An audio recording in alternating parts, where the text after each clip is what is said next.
I applied for the job because I needed the money, and because nobody asks questions when you list a 3-year gap on your resume if the new employer is desperate enough.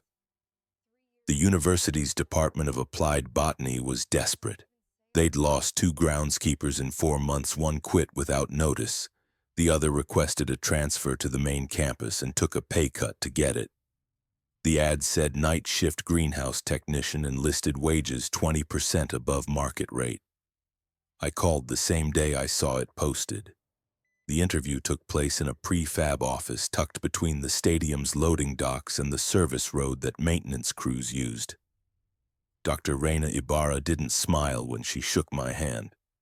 She was maybe 50, with steel gray hair pulled back tight and permanent creases between her eyebrows that suggested she spent most of her time worrying about something just outside her control. "You understand this is a solo position," she said, sliding a thin folder across the desk. "Night shift, 6 evenings a week, 10 at night until 6 in the morning. The greenhouse is climate-controlled, fully automated. Your job is to monitor systems, perform routine checks, and document any irregularities." "That's fine," I said. "I don't mind working alone." She watched me for a moment, weighing something I couldn't see. "The facility is located beneath the north end of the stadium. Sub-level access only. You'll use the service elevator near loading dock 3. The greenhouse occupies roughly 8,000 square feet across 2 main bays and a smaller quarantine section. We are running long-term studies on crop resilience, pollination cycles under controlled conditions, and some proprietary seed development for a private grant. Everything you need to know is in the orientation materials." She opened the folder and removed a single key card and a laminated badge with my photo. They'd pulled it from my application. "You start tonight, 10 p.m. sharp. Go to loading dock 3. Use this card on the elevator marked personnel only. It'll take you directly to the sub-level corridor. The greenhouse entrance is the second door on your left. Inside, you'll find a workstation with a binder that contains all protocols and checklists. Read it carefully before you begin your first round." "Is there an onboarding period?" I asked. "Someone to show me the layout?" "The binder is comprehensive," she said. "Everything you need is written down. Follow the instructions exactly. If you have questions during your shift, there's a landline at the workstation. Extension 41 reaches campus security. Extension 19 reaches me, but only use it if the situation is urgent and cannot wait until morning." She stood, which meant the interview was over. I pocketed the key card and clipped the badge to my jacket. "One more thing," Dr. Ibarra said as I reached the door. "The rules in the binder exist for good reasons. They may seem excessive at first, but they've been developed over years of observation and experience. Don't improvise, don't skip steps. If a rule tells you to do something at a specific time, do it at that time. If it tells you not to do something, don't do it. Understood?" "Understood," I said. Her expression didn't change. "Good. I'll see you tomorrow morning for a brief check-in after your shift." I spent the rest of the day trying not to think about what kind of greenhouse job required that level of emphasis on rule following. I told myself it was liability concerns, insurance requirements, maybe some OSHA standards related to working alone at night. I told myself a lot of things. At 9:45 that evening, I parked in the stadium's north lot. The campus was quiet, most buildings dark except for scattered office windows where grad students worked late. The loading docks were lit by sodium vapor lamps that cast everything in shades of amber and shadow. I found Dock 3 easily enough, a roll-up door next to a standard personnel entrance. My key card opened the personnel door with a magnetic click. Inside was a concrete corridor painted industrial beige, fluorescent tubes overhead, the smell of old grease and floor cleaner. A freight elevator stood open to my left, its doors propped by a wooden wedge. I removed the wedge, stepped inside, and scanned my card against the panel. There was only one button below the ground floor marker. I pressed it. The elevator descended for longer than I expected, at least 3 stories, maybe more. When it stopped, the doors opened onto another corridor narrower than the one above, with exposed conduit running along the ceiling and a faint smell of earth and humidity. 2 doors on the left, both metal, both marked with faded yellow numbers. The second door had a placard that read, "Greenhouse Operations, Authorized Personnel Only." I used the key card. The door opened with a heavy clunk of bolts retracting. The air inside was warm and dense with moisture. The lights were already on rows of overhead LEDs running the length of a long, high-ceilinged space packed with grow tables, hanging pots, vertical racks of seedlings, irrigation lines, sensor clusters, and ventilation ducts. Everything was green and growing, leaves glossy under the artificial light. The temperature was maybe 75 degrees, humidity high enough that I could feel it on my skin immediately. The place was bigger than I'd expected, the 2 main bays separated by a central aisle wide enough to push a cart through. At the far end, I could see a doorway leading to what I assumed was the quarantine section. The workstation was 15 feet inside the entrance. Off to the right, a metal desk with a desktop computer, a landline phone, a charging dock for a handheld radio, a clipboard with blank log sheets, and a thick 3-ring binder with a label that said Operations Manual in block letters. A rolling cart stood nearby, stocked with tools, spare batteries, a flashlight, bottles of distilled water, a box of nitrile gloves, and a first aid kit. I sat down and opened the binder. The first page was a typed overview of the facility layout with a basic floor plan. 2 main growing bays labeled Bay 1 and Bay 2, a quarantine section at the south end, a maintenance closet near the entrance, and a restroom adjacent to the workstation. The second page was a contact list: extension 41 for security, extension 19 for Dr. Ibarra, extension 63 for the campus physical plant emergency line. The third page was titled Shift Protocol and marked with a red border. I read it twice before I started my first round. Shift Protocol, Night Technician. Your shift begins at 10 p.m. and ends at 6 a.m. Arrival earlier than 9:55 p.m. is not permitted. Do not enter the facility before 9:55 p.m. Do not remain inside after 6:10 a.m. The following procedures must be performed in sequence. 1. Upon entry, verify the entrance door locks behind you. Check the deadbolt. It should engage automatically. If it does not, secure it manually and note the time in the log. 2. Proceed to the workstation. Check that the landline has a dial tone. Check that the radio is present and charged. Check that the computer monitor displays the system dashboard. If any of these items are not functioning, contact extension 41 immediately. 3. At precisely 10:15 p.m., perform your first environmental check. Walk the perimeter of Bay 1, then Bay 2. Note temperature readings, check for leaks, verify that grow lights are on and timers are set correctly. Record findings on the log sheet. 4. At 10:45 p.m., check the quarantine section. Do not enter. Stand at the door and verify through the window that interior lights are off and the door is sealed. If lights are on, do not turn them off yourself. Note it in the log and contact extension 19 in the morning. 5. Every hour from 11 p.m. until 5 a.m., perform a bay walk. Check irrigation lines, observe plant health. Ensure no pots have fallen or tools have been left out. Each walk should take no more than 12 minutes. Return to the workstation between walks. 6. At 2:30 a.m., check all entry points. The main door, the maintenance closet door, the restroom door, and the quarantine section door. Verify each is fully closed and latched. Do not open any door that was closed when you arrived. 7. Between 3 a.m. and 3:15 a.m., remain at the workstation. Do not move through the bays during this window. If you hear sounds from the bays during this time, do not investigate. Remain seated. Resume your schedule after 3:15 a.m. 8.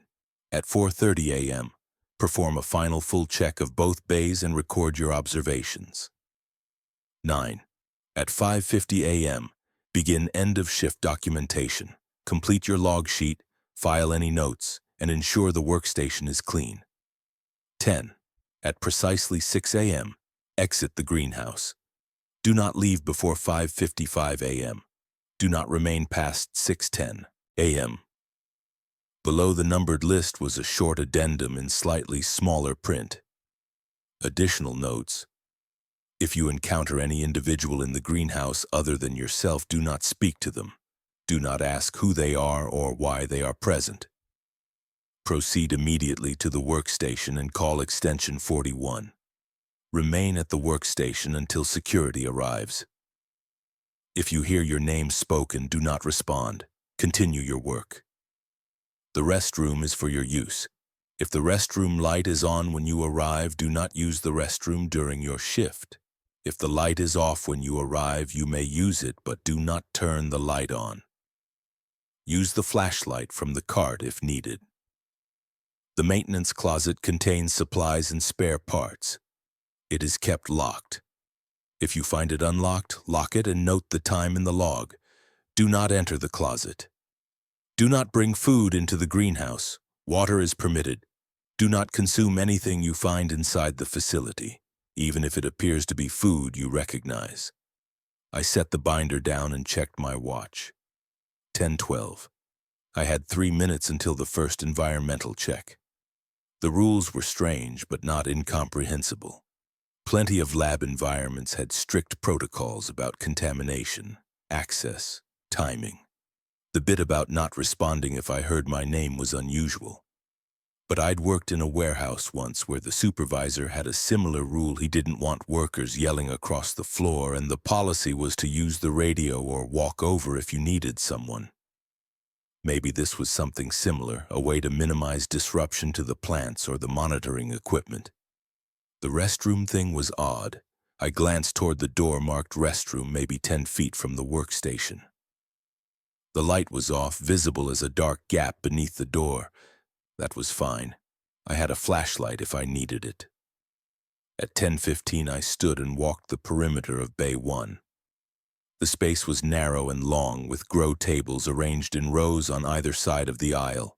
Most of the plants were leafy greens, lettuce varieties, kale, chard, along with clusters of tomato plants on vertical trellises and several tables of seedlings I didn't recognize. Everything looked healthy. The LED panels hummed faintly. Temperature gauge on the wall read 74 degrees. Humidity at 68%. I checked the irrigation manifold near the back wall, pressure steady, no visible leaks. Timers on the light panels showed green indicators. I noted everything on the clipboard and moved to Bay 2.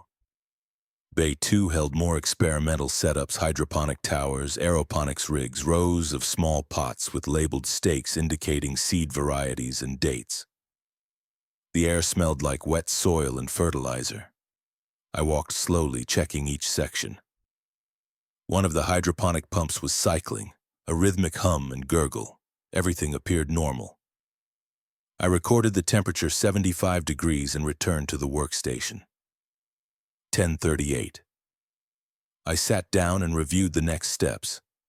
At 10:45, I needed to check the quarantine section. I used the time to familiarize myself with the workstation. The computer displayed a dashboard with live readouts from sensors throughout the greenhouse: temperature, humidity, CO2 levels, light intensity. The phone had a clear dial tone. The radio was a standard handheld, charged and set to channel 3. I clipped it to my belt. At 10:45, I walked to the far end of Bay 2. The quarantine section door was solid metal with a small window at eye level, reinforced glass with wire mesh embedded inside. I stood in front of it and looked through. The room beyond was dark, maybe 10 feet by 12, empty except for a stainless steel table and a few storage shelves. The lights were off as expected. The door was sealed, the handle flush against the frame. I checked the latch secure. I made a note on the log and walked back to the workstation. The first hour passed quietly. I sat at the desk and read through more of the binder, mostly maintenance procedures and troubleshooting guides. At 11 p.m., I began my first hourly bay walk. Bay 1 looked the same as before. I moved slowly, checking each row, scanning for fallen pots or tools left out. Nothing. Bay 2 was equally unchanged. The hydroponic pump was still cycling. A few leaves on one of the tomato plants looked slightly wilted, but nothing that required immediate action. I noted it on the clipboard and returned to the workstation at 11:10. At midnight, I performed another walk. Everything was stable. At 1 a.m., I did the same. The greenhouse was deeply quiet. The hum of ventilation, the occasional click of a timer, the soft drip of irrigation lines. Nothing else. I'd worked night shifts before, and I was used to the particular silence of a building after hours. The way small sounds become amplified, the way your mind starts to populate the emptiness with shapes and suggestions. I didn't mind it. I found it easier to focus without the distractions of other people. At 2 a.m., I walked the bays again. Still nothing. At 2:30 a.m., I checked the entry points as instructed. The main entrance door was secure, deadbolt engaged. The maintenance closet was locked, handle rigid when I tested it. The restroom door was closed, light still off beneath the gap. The quarantine section door was sealed just as it had been earlier. I noted each check in the log and returned to the workstation. 2:46 a.m. I sat down and poured water from the bottle I'd brought. The binder said not to bring food, but water was permitted. I drank half the bottle and set it aside. At 2:55 a.m., I heard something from Bay 2. It was faint, a soft scrape, like a pot being dragged across a table. I looked up from the computer screen. The bay was visible from the workstation, rows of green under the lights, everything still. I listened. Nothing. Probably the building settling or something in the irrigation system. I checked my watch. 2:58. The rule said to remain at the workstation between 3 a.m. and 3:15 a.m. I still had 2 minutes before that window began, but I decided not to investigate. The rule existed for a reason. If there was a problem, I could check it after 3:15. At 3 a.m. exactly, I heard footsteps. They were distant, muffled, coming from somewhere in Bay 1. Slow, deliberate steps, the sound of someone walking down the aisle. I froze. My hand moved toward the phone, then stopped. The rule said if I encountered another individual, I should call extension 41. But the rule also said to remain at the workstation between 3 and 3:15 and not to investigate sounds during that window. I stayed seated. The footsteps continued for maybe 30 seconds, then stopped. Silence. I counted my breaths, kept my eyes on the entrance to Bay 1. Nothing appeared. No movement, no shapes, no one. At 3:16 a.m., I stood and walked into Bay 1. The bay was empty. I checked every row, looked behind the grow tables, examined the floor for any sign that someone had been there. Nothing was disturbed. No footprints in the damp patches near the irrigation lines. No tools moved, no pots out of place. I returned to the workstation and noted the incident in the log. 3 a.m. Sounds resembling footsteps in Bay 1. No evidence of presence upon inspection after 3:15 a.m. I didn't call security. The rule had told me what to do: remain at the workstation during the window, resume afterward. I'd followed the rule. Whatever I'd heard, it hadn't resulted in any damage or intrusion. At 4 a.m., I performed another bay walk. Nothing. At 4:30 a.m., I did the final full check as instructed, walking both bays slowly, recording observations. Everything was stable, all plants healthy, systems functioning normally. I returned to the workstation and completed the log sheet, noting temperatures, humidity levels, the sound at 3 a.m., and the all-clear status of the facility. At 5:50 a.m., I began end-of-shift documentation. filing the log in the binder's storage pocket and wiping down the workstation. At 5:58, I stood by the door. At 6 a.m., exactly, I scanned my keycard, opened the door, and stepped into the corridor. The door locked behind me. The elevator carried me back up to ground level. I walked to my car through the pre-dawn gray, the sodium lamps now competing with the first light in the east. Dr. Ibarra was waiting in the prefab office when I arrived at 6:30. She gestured for me to sit and took the log sheet I offered. She read it carefully, her expression neutral. When she reached the note about the footsteps, she paused, then continued reading. Finally, she set the log aside. "Any questions?" she asked. "No," I said. "The binder was clear." "Good." She opened a drawer and removed a small envelope. "This is your first week's pay advance. The rest will be direct deposit every 2 weeks." She slid the envelope across the desk. "You'll work the same shift tonight, same procedures. If you notice any deviations in the facility, note them in the log. If you observe anything that seems unsafe or requires immediate attention, call the appropriate extension. Otherwise, follow the protocol exactly." "Understood," I said. She nodded. "That's all. See you tomorrow morning." I left the office and drove home. I slept through the afternoon and woke at 8 p.m., ate a quick dinner, and returned to the stadium at 9:45. The second night was nearly identical to the first. I arrived at 9:58, entered the greenhouse, verified the door locked, checked the workstation, and began the protocol. At 10:15, I walked the bays. At 10:45, I checked the quarantine section lights off, door sealed. At 11, I began the hourly walks. Everything was quiet until 2:18 a.m. I was at the workstation reviewing the computer dashboard when I heard a sound from the restroom. A soft thump, like something falling inside. I looked toward the door. The light was still off. I'd checked it at the start of my shift, and it had been dark then. The rule said if the light was off when I arrived, I could use the restroom, but I should not turn the light on. It didn't say anything about investigating sounds from the restroom. I waited. No further sounds. I went back to the computer. At 2:30, I performed the entry point checks, including the restroom door. It was closed, light off, no sounds. I noted it in the log and continued the shift. At 3 a.m., I remained at the workstation as instructed. This time I heard sounds from both bays, a faint rustling from bay 1, a low scrape from bay 2. I kept my eyes on the desk and didn't move. The sounds continued for several minutes, irregular and soft, then faded. At 3:15, I stood and walked both bays. Nothing was disturbed. The rest of the shift proceeded without incident. I exited at 6 a.m. and met Dr. Ibarra at 6:30.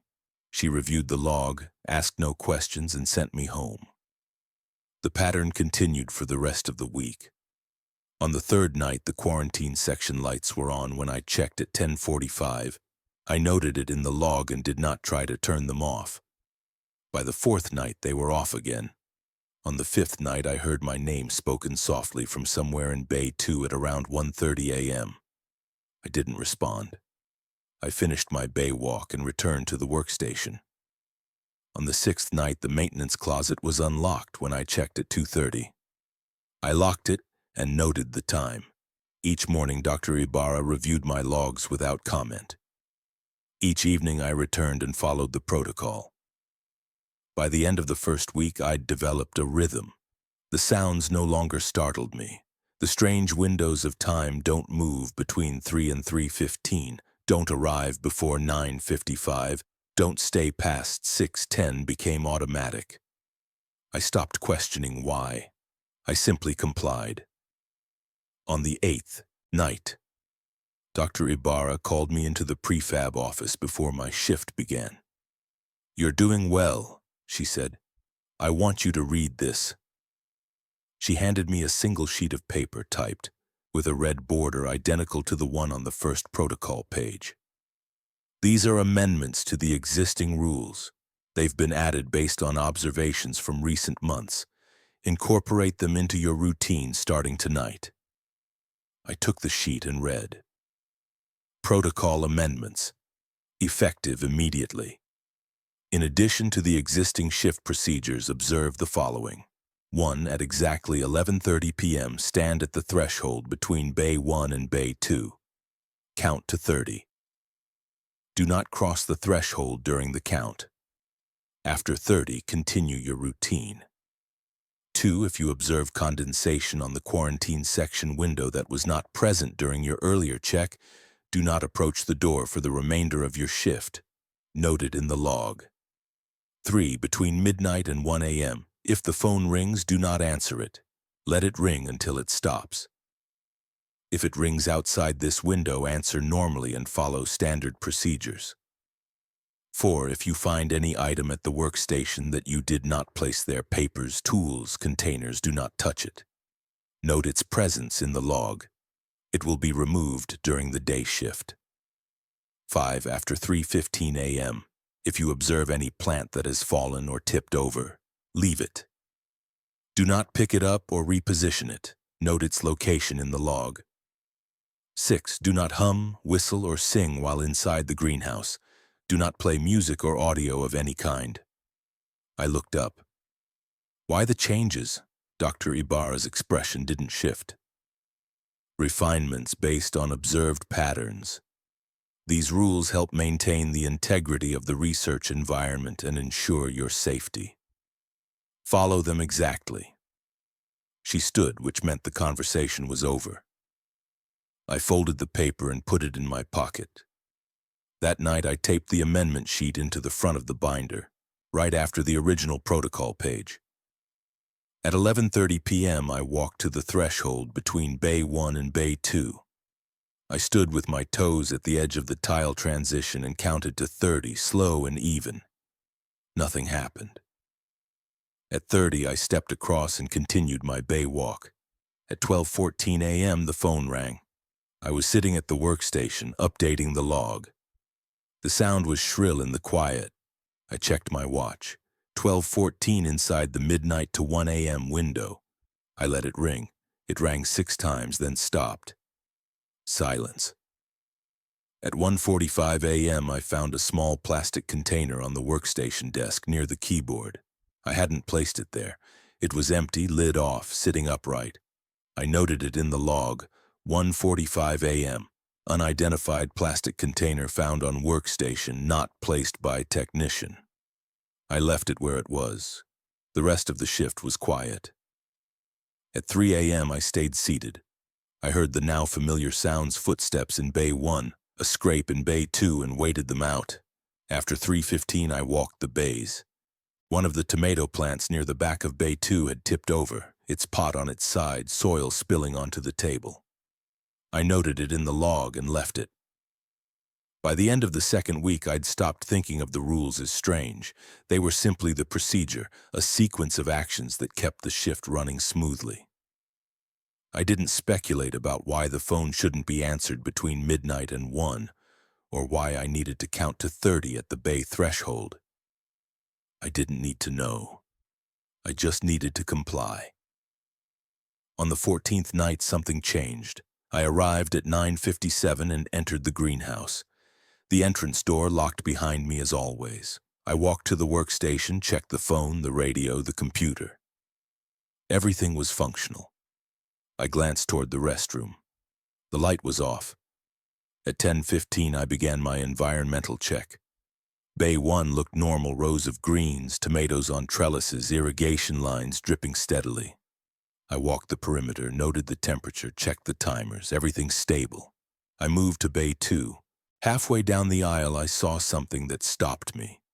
One of the hydroponic towers near the back wall was leaning at an angle. Its base shifted maybe 6 inches from where it usually sat. The nutrient solution was still flowing. The pump still cycling, but the whole structure was tilted like someone had bumped it and not corrected it. I checked my watch. 10:23. The rule said if I observed a plant that had fallen or tipped over after 3:15 a.m., I should leave it. But it was only 10:23 and the rule specifically said after 3:15 a.m. This was before, and it was a hydroponic tower, not a plant in a pot. The rule might not apply. I walked closer and examined the base. The tower sat on a wheeled frame, and one of the wheels had rolled into a shallow groove in the floor tile, causing the tilt. I could push it back easily. It would take 10 seconds. But the rule said not to reposition anything that had fallen after 3:15. Did after mean only after 3:15 a.m. tonight, or after 3:15 a.m. on any prior night? The wording was ambiguous. I decided to follow the safer interpretation. I noted the tilted tower in the log Bay 2 hydroponic tower near back wall, tilted approximately 6 inches, base wheel caught in floor groove, and left it alone. I finished the bay walk and returned to the workstation. At 10:45, I checked the quarantine section. Lights off, door sealed, no condensation on the window. At 11, I began the hourly walks. At 11:30, I stood at the bay threshold and counted to 30. While I counted, I heard something from Bay 2. A faint metallic creak like the hydroponic tower shifting further. I kept counting. At 30, I crossed the threshold and walked into Bay 2. The tower was in the same position as before. Nothing had changed. At midnight, the phone rang. I let it ring until it stopped. At 1:30 a.m., I walked the bays again. The tower was still tilted. I checked the other hydroponic rigs, all stable. I returned to the workstation. At 2:30 a.m., I checked the entry points. Main door secure, closet locked, restroom closed, quarantine sealed. I noted everything in the log. At 3 a.m., I remained at the workstation. The sound started almost immediately, footsteps in Bay 1. Deliberate and slow, coming closer to the workstation. Then a scrape from Bay 2, metal on tile, loud enough that I flinched. I kept my eyes on the desk. The footsteps stopped somewhere near the entrance to Bay 1, maybe 20 feet from where I sat. I didn't look up. A voice spoke, soft and distant, from Bay 2. "Hey." It wasn't my name. Just a single word, casual, like someone trying to get my attention. I didn't respond. The rules said if I heard my name, don't respond. This wasn't my name, but it felt like a test.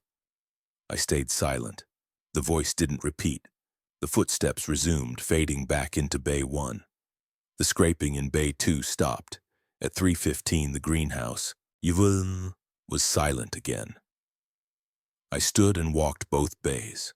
Nothing was disturbed except the hydroponic tower, still tilted in the same position. I returned to the workstation and completed the rest of the shift without incident. At 6 a.m., I exited and met Dr. Ibarra at 6:30. She read the log carefully, lingering on my note about the tower. "You didn't try to fix it," she said. "The rule says not to reposition anything that's fallen," I said. I wasn't sure if it applied before 3:15, but I erred on the side of caution. She nodded. "Good. That was the correct decision." She set the log aside. "The tower will be addressed during the day shift. You did well." I left the office feeling a strange sense of validation. The rules worked if you followed them exactly. Ambiguity was dangerous. When in doubt, comply. On the 16th night, I found a second amendment sheet taped to the workstation monitor when I arrived. Protocol amendments. Update 2. The following additions are now in effect. 1. At 1:15 a.m., check the main entrance door a second time. Verify the deadbolt is engaged. If it is not, engage it and call extension 41 immediately. 2. If you observe any plant or object that has moved between checks without explanation, measure the distance it has moved. Note the measurement in the log. Do not move it back. 3. Between 4:30 a.m. and 4:45 a.m., perform your final bay check as usual, but do not enter the quarantine section corridor. Observe it from a distance of at least 10 feet. 4. If the computer screen goes dark during your shift, do not touch the mouse or keyboard for 60 seconds. After 60 seconds, move the mouse to wake the screen. If the screen does not wake, call extension 63.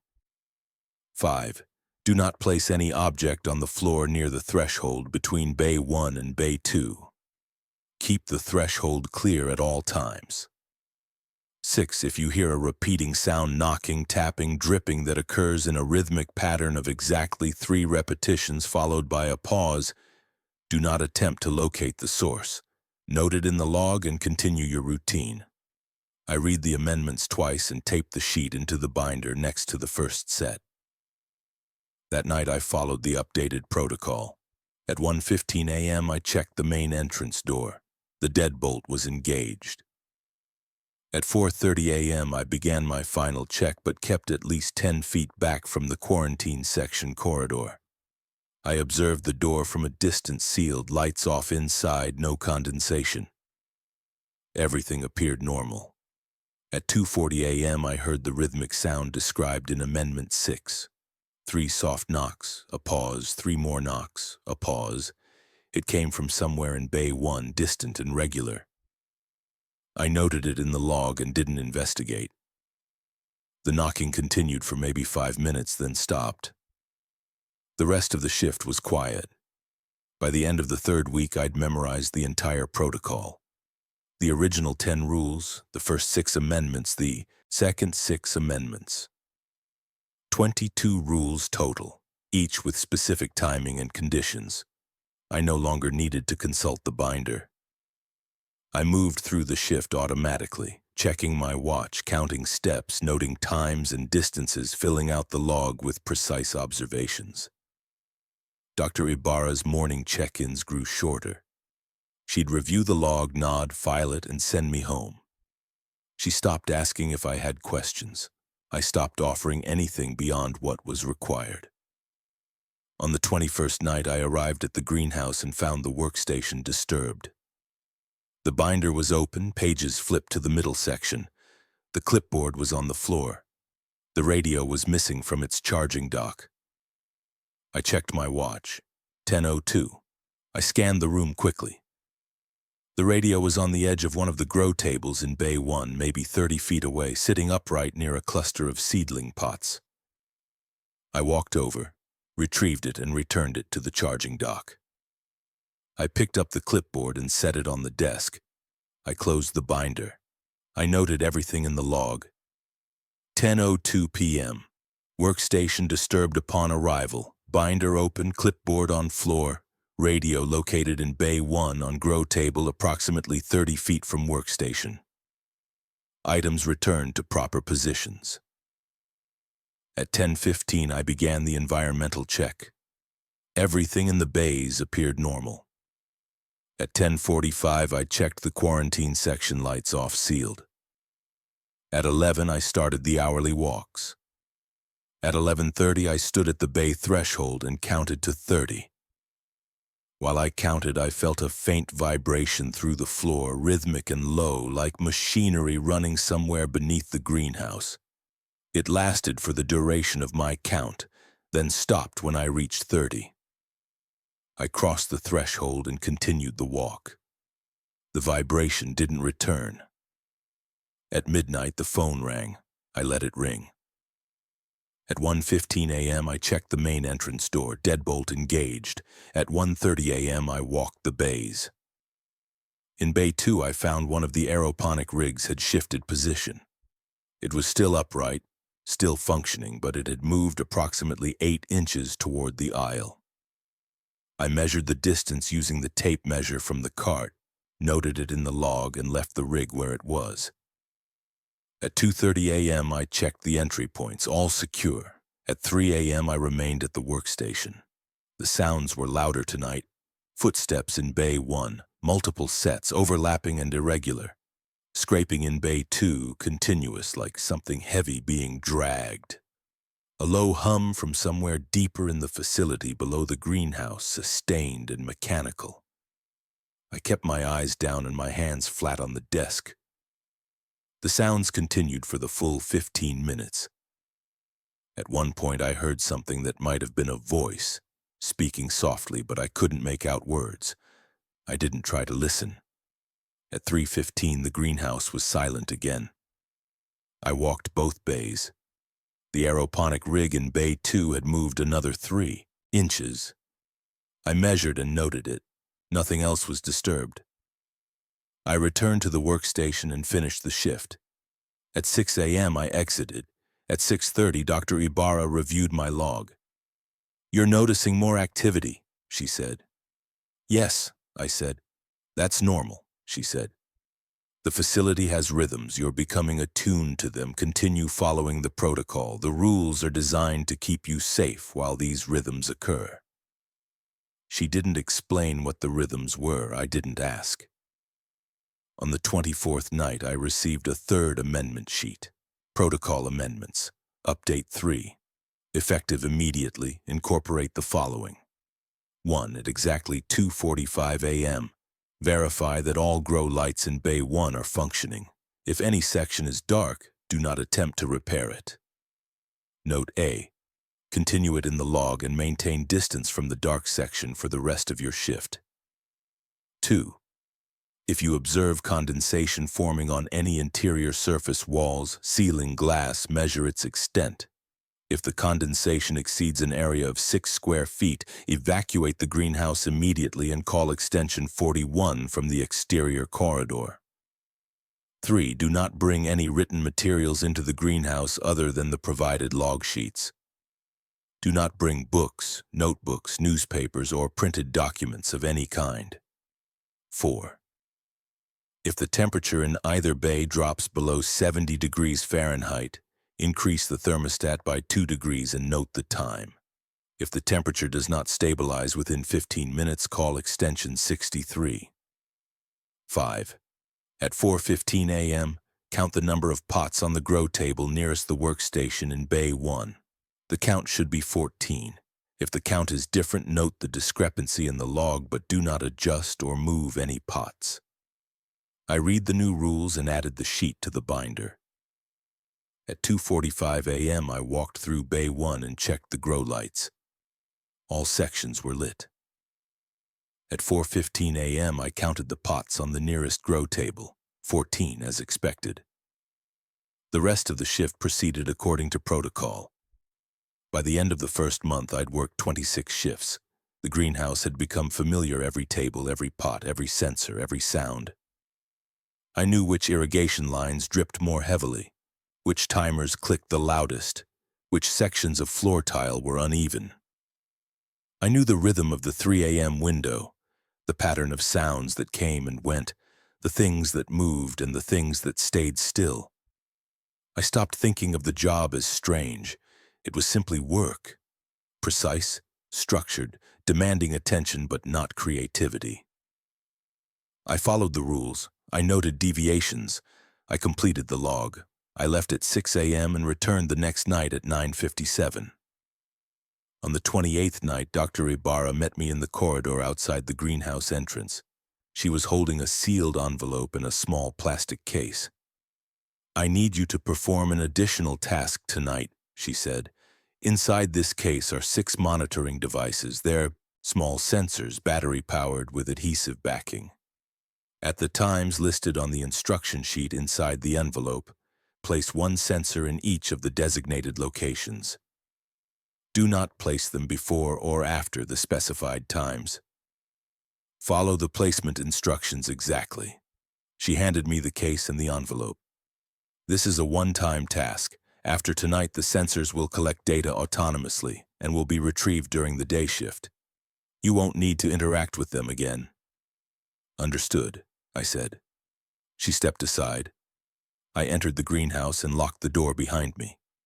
At the workstation, I opened the envelope. Inside was a single sheet of typed instructions. Sensor placement protocol. One-time task. At the following times, place 1 sensor in each designated location. Press the sensor firmly against the surface for 5 seconds to activate the adhesive. Do not touch the sensor again after placement. 1. 10:50 p.m. Bay 1, north wall, 4 feet above floor level, centered between grow tables 3 and 4. 2. 11:40 p.m. Bay 2, east wall, 5 feet above floor level, adjacent to hydroponic tower 2. 3. 12:35 a.m. Quarantine section door exterior surface centered at eye level. 4. 1:50 a.m. Maintenance closet door exterior surface upper right corner. 5. 3:25 a.m. Bay 1 south wall 6 feet above floor level directly above workstation sightline. 6. 4:55 a.m. Bay 2 west wall 3 feet above floor level near the junction with the quarantine corridor. Do not place sensors in any other locations. Do not deviate from the specified times. I read the instructions twice, then opened the plastic case. Inside were 6 small black sensors, each about the size of a quarter, flat and circular with adhesive backing covered by a protective strip. They looked like ordinary environmental monitors. At 10:15, I performed the standard environmental check. At 10:50, I placed the first sensor on the north wall of Bay 1, exactly as instructed. The adhesive held firm. The sensor's small LED blinked once, then went dark. At 11:40, I placed the second sensor in Bay 2. At 12:35, I walked to the quarantine section and placed the third sensor on the door. At 1:50, I placed the fourth sensor on the maintenance closet door. At 3 a.m., I remained at the workstation as always. The sounds came: footsteps, scraping, the low hum. I waited them out. At 3:25, I placed the fifth sensor on the south wall of Bay 1, directly above the workstation. I had to use a stepladder from the cart to reach the height. The sensor blinked once and went dark. At 4:55, I placed the sixth and final sensor in Bay 2 near the quarantine corridor. The rest of the shift was routine. I completed the final check, finished the log, and exited at 6 a.m. Dr. Ibarra reviewed the log at 6:30. "The sensors are placed?" she asked. "Yes," I said, "all 6 at the specified times and locations." "Good." She filed the log. "Tomorrow night you'll return to standard protocol. The sensors will be removed during the day shift later this week." But the sensors weren't removed. On the 29th night, they were still in place, 6 small black circles on walls and doors. LEDs dark, unobtrusive. I noted their presence in my log but didn't interact with them. On the 30th night, they remained. By the 32nd night, I stopped noting them. They were part of the environment now, like the timers and the irrigation lines. On the 36th night, I noticed something new. During my 2:45 a.m. check of Bay 1's grow lights, I observed that the sensor on the north wall was blinking. Not the single blink of activation, it was pulsing slowly, a steady rhythm once every 3 seconds. I watched it for a full minute. The pattern didn't change. I checked the other sensors. The one on the quarantine door was also blinking, same rhythm. The others were dark. I noted it in the log. 2:47 a.m. Sensors on Bay 1 north wall and quarantine door observed blinking steady pulse approximately every 3 seconds. Other sensors inactive. I didn't know what it meant. The instructions hadn't said anything about the sensors blinking after placement. I finished the shift and reported it to Dr. Ibarra in the morning. She read the log entry and nodded. "That's expected," she said. "The sensors are collecting data. The blinking indicates active monitoring. Don't worry about it." "Should I do anything if they blink again?" I asked. "No," she said. "Just note it in the log if the pattern changes significantly. Otherwise, ignore them." On the 37th night, all 6 sensors were blinking. On the 38th night, they were dark again.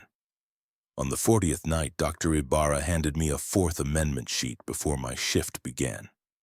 Protocol amendments. Update 4. Effective immediately. 1. Between 1:30 a.m. and 2:30 a.m., do not make any entries in the written log. Observe and remember, but do not write. Resume logging after 2:30 a.m. 2. If you observe any door opening on its own without physical contact from you or visible cause, do not close it. Step away from the door and proceed to the workstation. Call extension 41. Wait at the workstation until instructed otherwise. 3. At exactly 3:40 a.m., check the restroom. If the light is on, do not enter. If the light is off, verify the door is closed. Do not open it. Note the status in the log. 4. If any sensor placed during the prior task begins emitting a continuous tone, leave the greenhouse immediately. Do not complete your shift documentation. Call extension 41 from the exterior corridor. 5. Do not stand in one place for more than 5 minutes consecutively unless you are seated at the workstation. Keep moving during bay walks and checks. I incorporated the new rules into my routine. That night between 1:30 and 2:30 a.m., I performed a standard bay walk. I observed everything: pot positions, light status, temperature readings, but wrote nothing. I held the observations in my mind. At 2:31, I returned to the workstation and transcribed what I'd seen. The act of writing after observing felt strange, a delay that made the notes feel less immediate, but I complied. At 3:40 a.m., I checked the restroom. The light was off. The door was closed.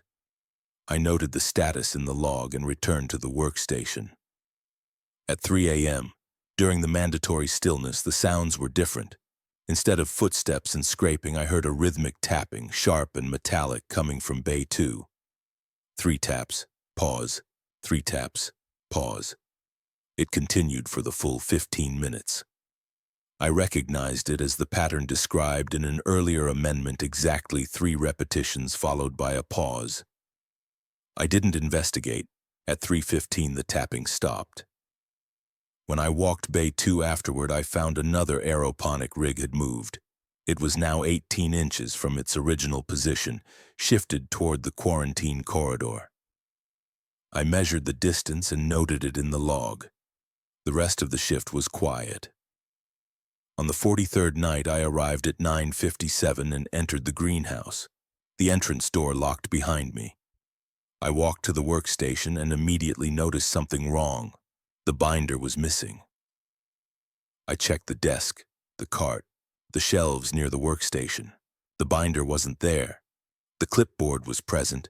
The radio was charged. The phone had a dial tone. The computer was on.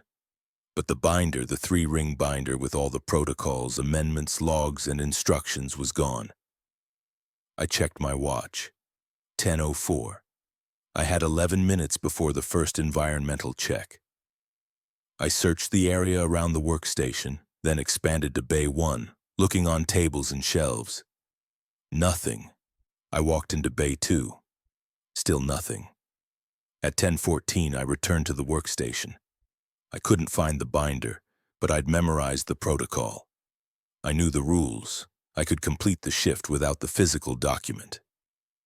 I noted the missing binder in the log. 10:04 p.m. Operations binder not present at workstation or in immediate area. Searched bays, binder not located, proceeding with memorized protocol. At 10:15, I began the environmental check. The shift proceeded normally until midnight. At midnight, the phone rang. I checked my watch, 12:01, inside the window. I let it ring. It rang 6 times, stopped, then started again immediately. I let it ring a second time. 6 rings, then silence. At 12:15, the phone rang again. I checked my watch, 12:16, outside the window. The rule said if it rang outside the window, answer normally. I picked up the phone. Static. No voice, no dial tone, just a soft hiss of static. I held the phone to my ear and waited. After 10 seconds, the static cut off and the line went dead.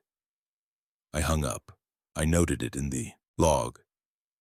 12:16 a.m. Phone rang outside restricted window, answered per protocol, static only, no voice, line disconnected after 10 seconds. At 1:15, I checked the main entrance door. Deadbolt engaged. Between 1:30 and 2:30, I performed a bay walk without logging. I observed that 2 more pots had shifted position in bay 1-1 near the entrance, 1 near the back wall.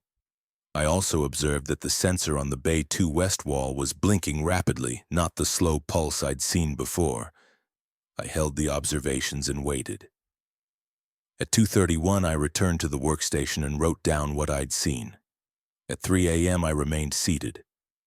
The sound started immediately: footsteps, scraping, the low hum, and now a new sound, a soft voice speaking continuously from somewhere in bay 1. I couldn't make out words. It was rhythmic, like speech, but muffled and indistinct.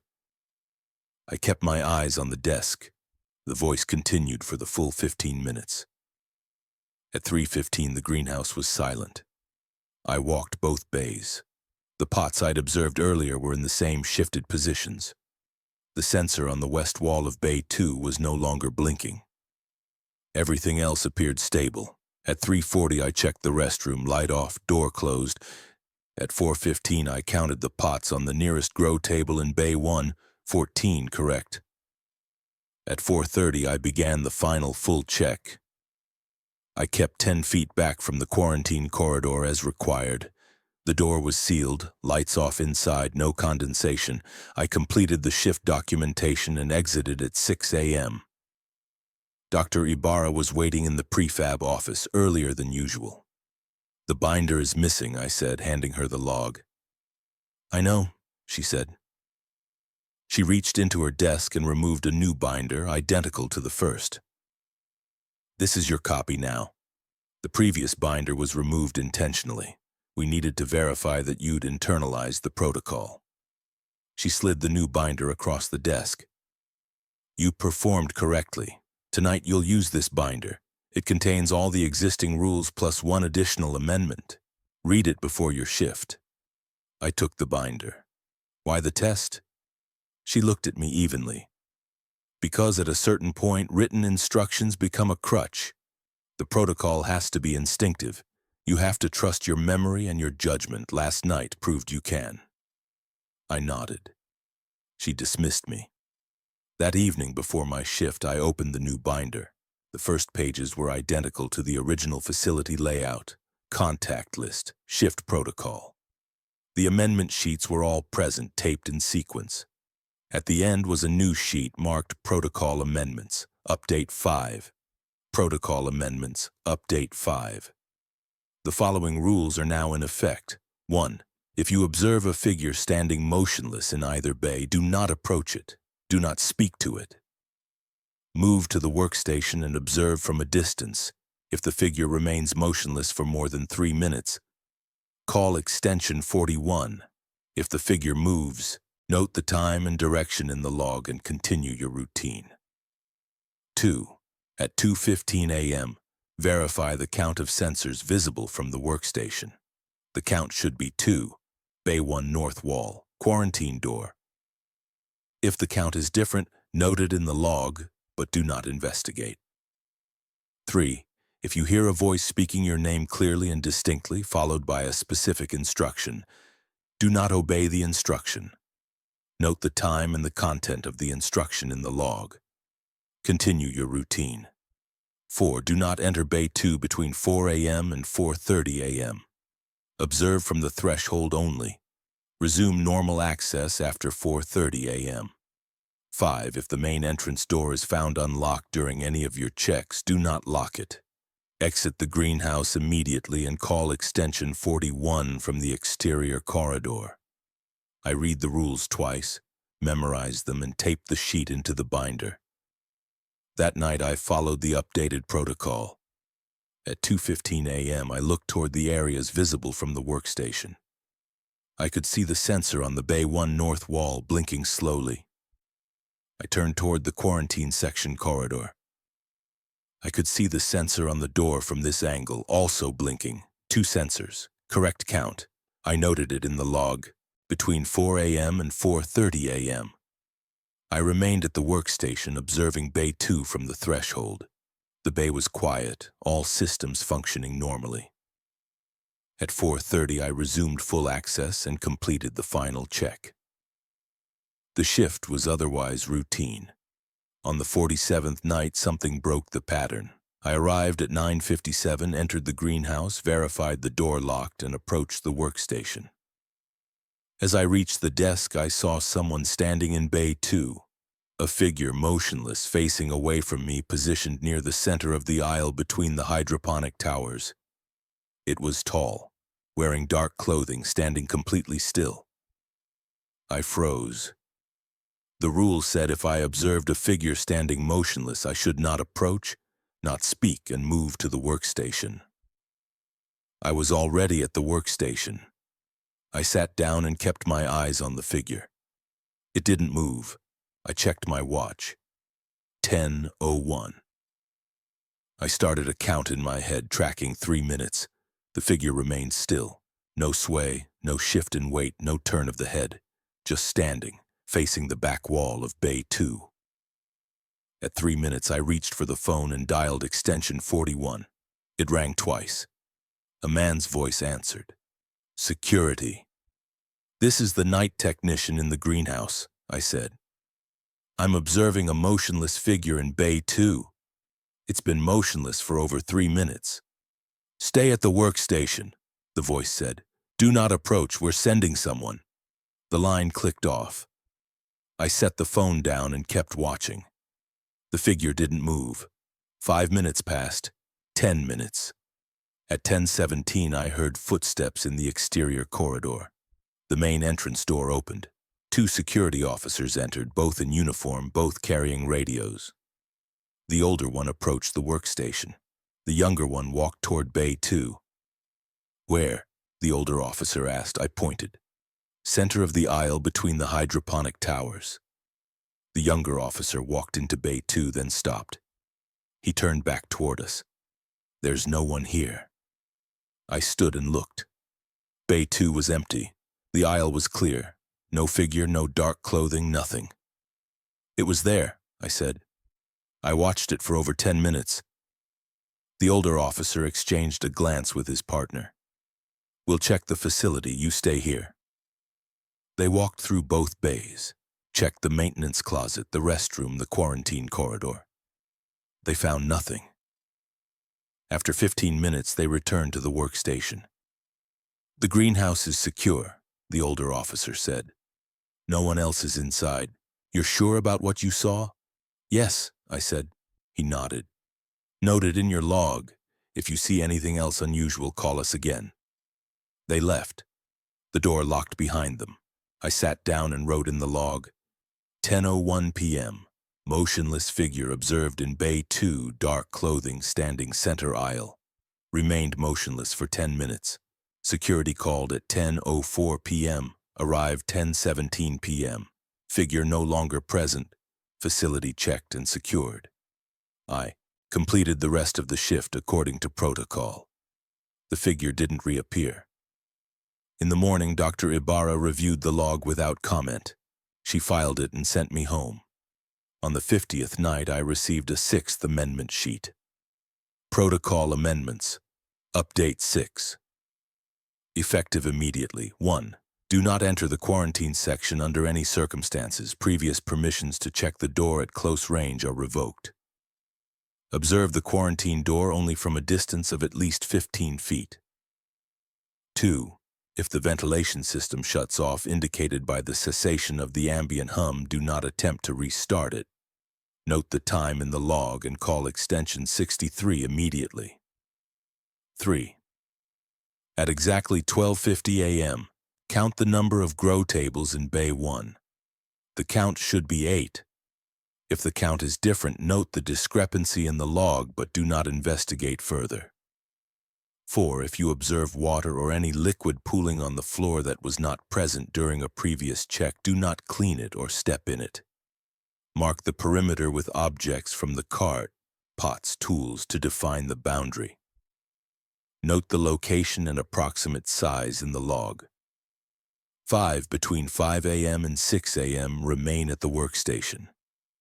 Do not perform bay walks or checks during this window. Complete only your end-of-shift documentation. I added the sheet to the binder. That night at 12:50 a.m., I walked to the threshold of Bay 1 and counted the grow tables visible. 8. Correct. Between 5 a.m. and 6 a.m., I remained seated at the workstation, completing the log and cleaning the desk. I didn't walk the bays. At 6 a.m., I exited. On the 53rd night, the ventilation system shut off. It happened at 1:42 a.m. The ambient hum that I'd become so accustomed to, constant, unchanging, simply stopped. The silence was immediate and total. I could hear my own breathing, the faint drip of an irrigation line, nothing else. I noted the time in the log and dialed extension 63. A woman's voice answered. Physical plant. This is the night technician in the greenhouse. The ventilation system is shut off. Time is 1:43 a.m. We'll send someone, she said. Don't touch any controls. Stay at the workstation. The line clicked off. I sat and waited. The silence was oppressive. Without the ventilation, the air felt heavier, warmer. I checked the temperature gauge on the computer, 76 degrees, rising slowly. At 1:58 a.m., I heard footsteps in the exterior corridor. The door opened. A maintenance worker in coveralls entered, carrying a toolbox. He nodded at me and walked to a panel on the wall near the entrance. He opened it, examined the controls inside, pressed a few buttons. The ventilation system hummed back to life. He closed the panel and walked to the workstation. Breaker tripped, he said. Should be fine now. If it shuts off again, call us back.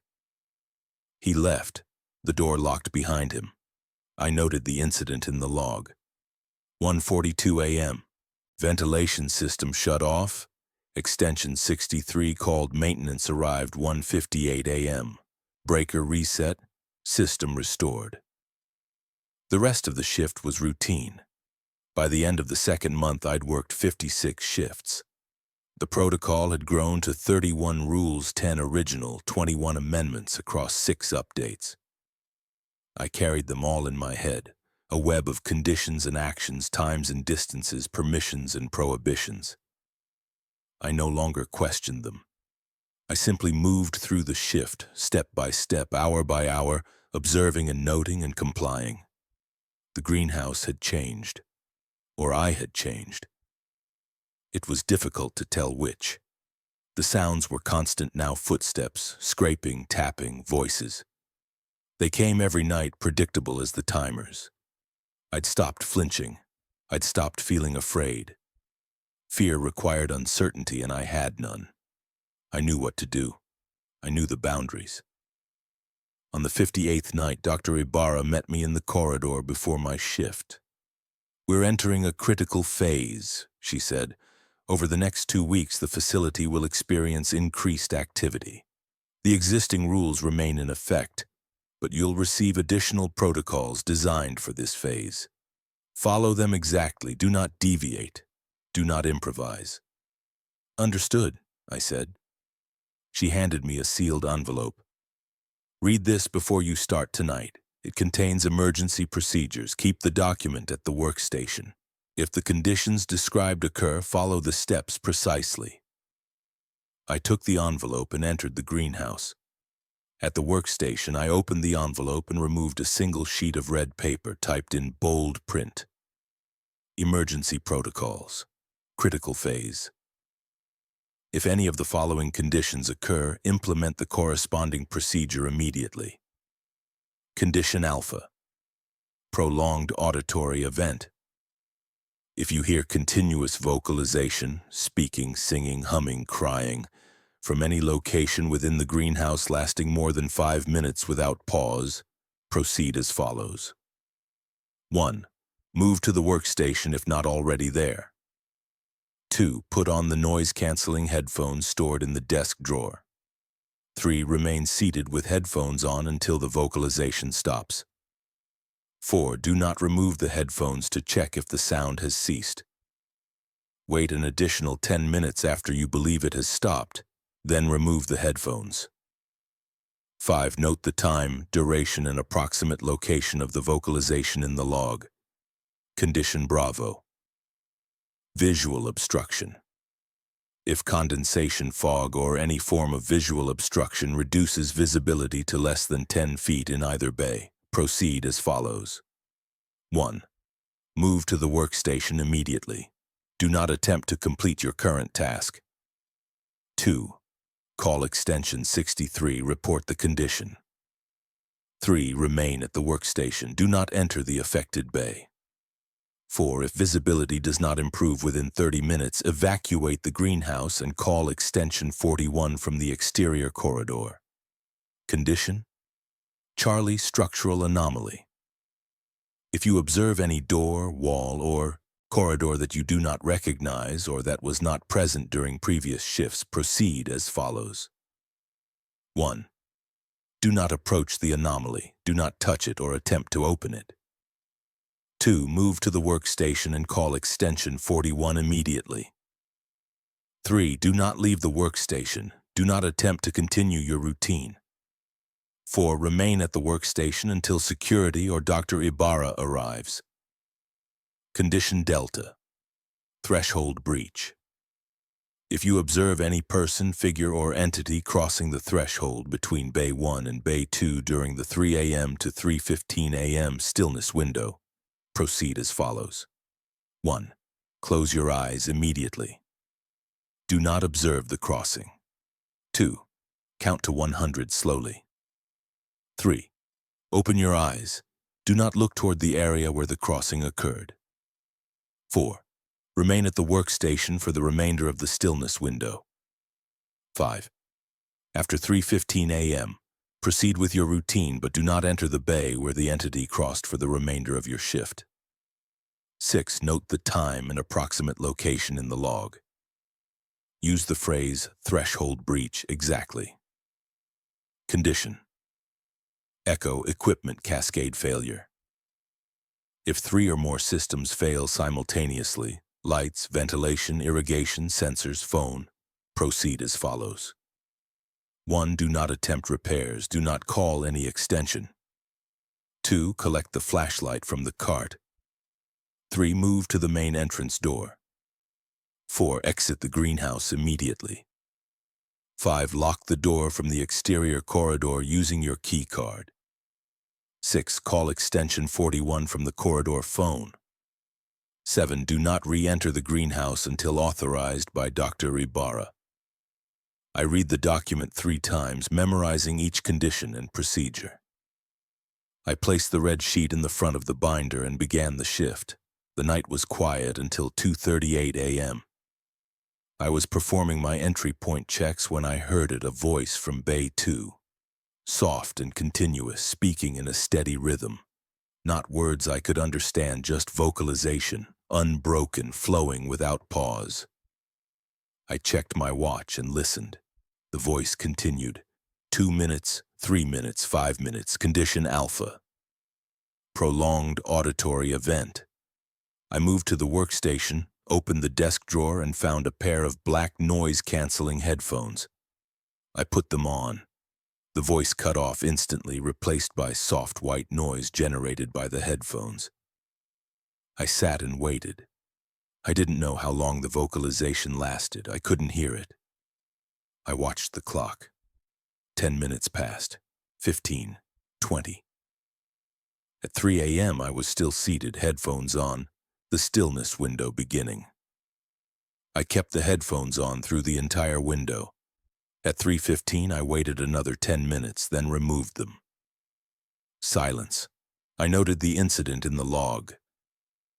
2:38 a.m. Continuous vocalization from Bay 2, duration unknown, exceeded 5 minutes. Condition alpha, procedures implemented. Headphones worn until 3:25 a.m. Vocalization ceased. I resumed the shift. At 4 a.m. I observed Bay 2 from the threshold as required. The bay appeared normal. At 4:30 I entered and completed the final check. Nothing was disturbed. On the 60th night I observed condition Charlie. It happened during my 11 p.m. bay walk. I was in Bay 2 halfway down the aisle when I noticed a door in the east wall that I'd never seen before. It was narrow, painted the same beige as the wall. with a simple handle and no signage. It was positioned between two grow tables in a section of wall that had always been solid. I stopped walking. I didn't approach the door, I didn't touch it. I returned immediately to the workstation and dialed extension 41. Security. This is the night technician in the greenhouse. I'm observing a structural anomaly. A door in Bay 2 that was not present during previous shifts. Location? The voice asked. Bay 2, east wall, approximately midway down the aisle between grow tables. Do not approach it. Remain at the workstation, we're coming. The line clicked off. I waited. At 11:14, the main entrance opened. The same two security officers from the earlier incident entered. The older one approached the workstation. Show us, he said. I stood and pointed toward Bay 2. East wall between the tables. Both officers walked into Bay 2. They stopped near the location I'd indicated, then turned back. There's no door here, the younger officer said. I walked to the threshold of Bay 2 and looked. The east wall was solid. No door, no seam, no indication that anything had ever been there. It was there, I said. I saw it clearly. The older officer walked back to the workstation. This is the second visual anomaly you've reported. Are you sleeping enough between shifts? Are you experiencing any health issues? No, I said. I'm fine. I saw the door. He exchanged a glance with his partner. We'll note it in our report. If you see anything else, call us, but consider taking a shift off if you're feeling fatigued. They left. I sat down and noted the incident in the log. 11:07 p.m. Structural anomaly observed. Bay 2 east wall, unrecognized door present. Condition Charlie procedures implemented. Security called. Arrived 11:14 p.m. Door no longer visible. Facility checked. I finished the shift according to protocol. In the morning, Dr. Ibarra read the log carefully. You did the right thing, she said. Reporting anomalies is critical even if they're not present when security arrives. The fact that they're transient doesn't make them less real. Transient, I repeated. She nodded. The facility has periods of instability. Visual and auditory anomalies occur. They're part of the environment. The protocols are designed to help you navigate them safely. You're doing well. She filed the log and dismissed me. On the 64th night, I experienced condition Delta. It was 3:08 a.m. I was seated at the workstation, eyes on the desk, waiting out the stillness window. The sounds were present. Footsteps, scraping, the low hum, but I wasn't looking, wasn't watching. Then I heard something different. A single set of footsteps, deliberate and steady, approaching from Bay 1. They reached the threshold between Bay 1 and Bay 2 and stopped. A pause. Then they continued, crossing the threshold, entering Bay 2. I'd heard something cross the threshold during the stillness window. Condition Delta, threshold breach. I closed my eyes immediately. I started counting. 1, 2, 3. Slow and even, pacing myself, not rushing. The footsteps continued in Bay 2, moving away from the threshold, deeper into the bay. I kept counting. 50, 60, 70. The footsteps stopped. Silence. I kept counting. 98, 99, 100. I opened my eyes. I didn't look toward Bay 2. I kept my gaze on the desk and waited. At 3:15, the stillness window ended. I stood and walked to the threshold of Bay 1. I didn't enter Bay 2.